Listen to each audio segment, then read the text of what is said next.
Now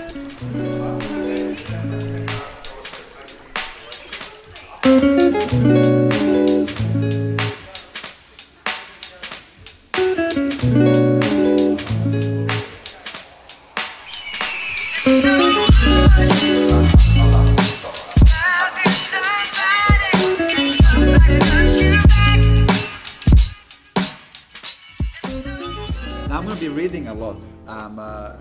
So I'm not a professional journalist, I guess. No problem.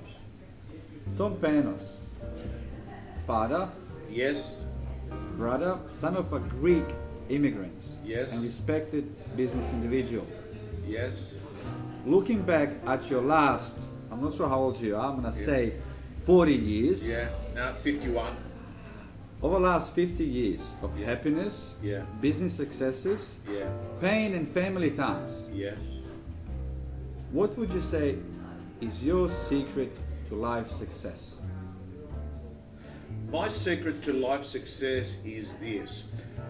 Factor in that it is going to be hard. Factor in that life is not easy.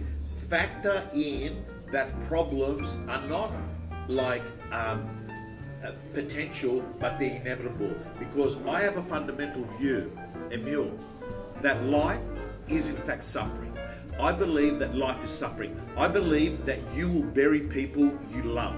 I believe that shit things happen to good people. And because I have already factored that that's going to happen, I am not going to be distraught and punched out because I expected that. So that would be in accepting that life is suffering. Right. Strength, energy, positive mind, an attitude not to give up. Yeah. Cancer wanted to beat you, Yeah. but you lift yourself up, Yeah. and you decided to keep smiling and keep moving forward. How did you find the strength to keep moving forward and not to give up? So pretty much I'm wise enough that each time it's happened. So let me be honest, Emil. The first time I got smashed in the face and I was in a daze for months because it happened, and I thought, there's no cancer in my family, I'm the first, it's not my fault, but it's my problem, and I was pissed off. I had been shortchanged. I was the wrong person. It was not right. But you know what, Emil? What I've learned is, so it's happened 3 times. So you can turn around and say how unlucky that is. No. How many people do you know that have had cancer 3 times and they're still going? So here's what's happened. Each time I learn this, that if something is shit, it doesn't last shit. That eventually this bad time's gonna go over. So I'm wise enough that even though I'm going through pain, I'm able to think to myself, Tom, guess what? In 6 months' time, this is not going to be a problem. And the third thing is, Emil, this. I think the average person understands that when something shit happens, they catastrophize, they awfulize, and they take one event, and what they do is they put it in all areas of their lives. But hey, so you've got a cancer cell that's multiplied and multiplied and multiplied. But guess what? You're still financially secure, so your kids are fine. You're still financially secure, so your wife's not going to be running around selling lottery tickets to try and actually get the kids to an education and have a decent education. You know what? You've got this cancer cell in there, but guess what?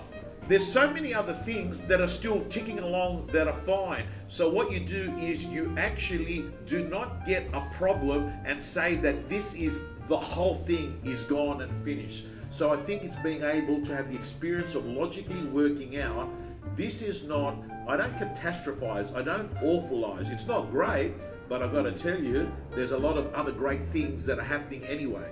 But you had a power of positive thinking to be able to do that.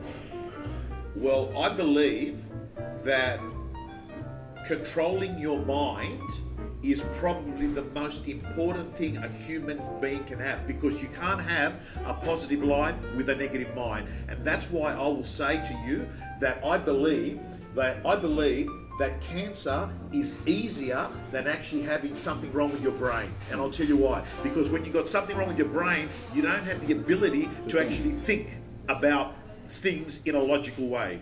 I always say your mind is your best friend and your biggest enemy. Correct. What motivates Tom Panos? Making a difference. Used to be making $1, but guess what? When you've got something and then you realize, hey, I always thought to myself, if I got this, life would be good. And then you realize, hey, I've got this, but I'm still yearning for more. And you think to yourself, I can tell you, no money is ever enough. If you're the sort of person, like, money's like telephone numbers. They just keep going and going and going and going, Endless. right? It's endless, right? However, when you get to a certain life where the need for money diminishes because you realize, hey, I'm not going to run out now.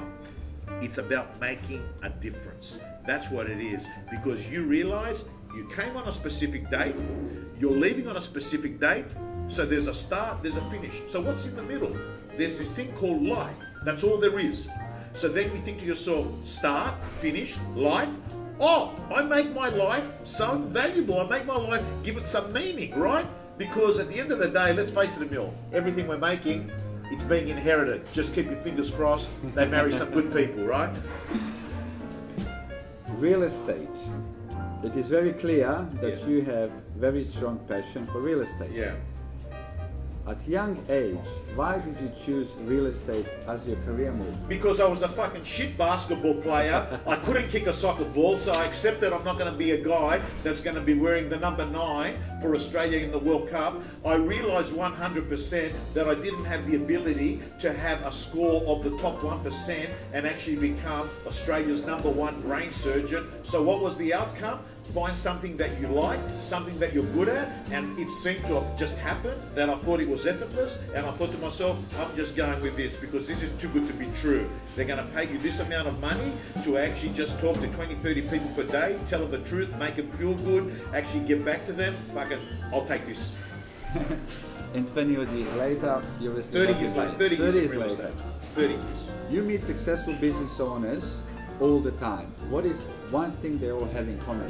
The ability to eat shit for a short period of time so they can eat good stuff for the rest of their life. Their ability to actually do things even though they don't feel like it. The ability to come here today and interview me even though you had 2 hours sleep and actually think to yourself, fuck, this is going to be shit. Okay, I've got to get onto a plane, I've got to go there, got to get there, got to get there, 2 hours sleep.